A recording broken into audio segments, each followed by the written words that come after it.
Good morning! Mga guys, laag na punta.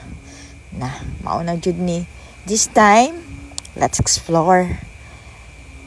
There's a lot of things that we need to consider. Usaan ni ang nindot na weather. Diba? Nice kaayo ang clouds, ang nice kaayo ang mga tanawin. Kanindot kayo magsuroy ining panahon na. Pero always, be safe. Safe lang ta. Kay, kanagid magiglaag-laag ta ba? Pamawala gid itong stress.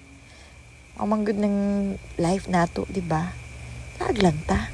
Pero, pray una before ka mo lakaw. Always ask God's guidance. Kita ninyo? Very nice gid ang mga beauty. Kasi, ma-amaze gid ka. Nice talaga. Nice kayo ang beauty diri. Nice kayo ang hangin. Makawala stress. Makawala problema. Kaya, not good. As in, mag-rides ka. Kuyog imo ang palalab. Of course, dapat lang. So, lang. Lang good ta.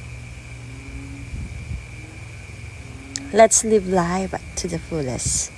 So, kaning mga panahonan ni, nangurog na ko ani, kay gikulba na good ko ani ba. Pero sige lang. Naaman ko sa akong banana dire. Pero, this was last year pa ni. Late na lang ni gi-upload ba. Tapulan man. Pulan kayo mo upload. Diba?